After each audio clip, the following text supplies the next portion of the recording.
Hi all. நம்ம எல்லோரும் டிவியில் ஒரு விளம்பரம் பார்த்துருப்போம் ரீசெண்டாக. குழந்தைங்கள்ட்ட க்ளீனிங் பற்றி, உங்கள் வீட்டில் நடக்கிற க்ளீனிங்கை ஒரு ட்ராயிங் வரைய சொல்லியிருப்பாங்க. எல்லாருமே அம்மா க்ளீன் பண்ணுற மாதிரி வரைஞ்சிருப்பாங்க. உடனே ஏன் அம்மா தான் எல்லா வேலையும் செய்யணும் அப்படின்னு அந்த விளம்பரம் முடியுது. அதே மாதிரியே ஒரு சம்பவம் இன்றைக்கி என் வீட்டில் நடந்துச்சு. நானும் என் 5 வயசு பையனும் விளாண்டுட்ருக்குறோம்.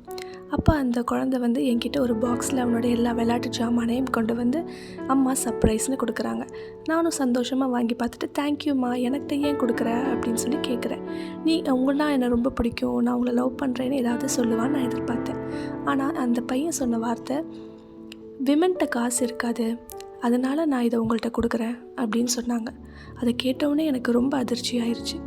ஏம்மா விமன்கிட்ட காசு இருக்காது அப்படின்னு கேட்டோன்னே, ஆமாம்மா, விமன்கிட்ட தானே காசு இருக்காது, மென்கிட்ட காசு இருக்கும்லன்னு சொன்னான். நானும் வேலை பார்க்குறேன், என் கணவரும் வேலை பார்க்குறாங்க, என்கிட்டேயும் காசு இருக்குது, அவங்கக்கிட்டேயும் காசு இருக்குது. இது என்னோடய பையனுக்கும் தெரியும். ஆனால் எந்திருந்து இவனுக்கு இப்படி ஒரு எண்ணம் வந்தது என்று எனக்கு தெரியல. இதை நான் ஒரு கேள்வியாகவே உங்கள்கிட்டையும் கேட்குறேன்.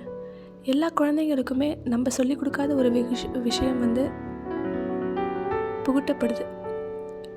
இன்றைக்கி இருக்க சமுதாயத்தில் அம்மா அப்பா சொல்லிக் கொடுக்குறது மட்டும் அந்த குழந்தைங்களுக்கு சேர்றதில்ல. எல்லாமே அந்த குழந்தைங்க சுற்றி பார்க்குறதுலேருந்து, ஃபோன்லேருந்து எல்லாமே கற்றுக்குறாங்க. அப்போ நம்மளோட பொறுப்பு இன்னுமே அதிகமாகுது.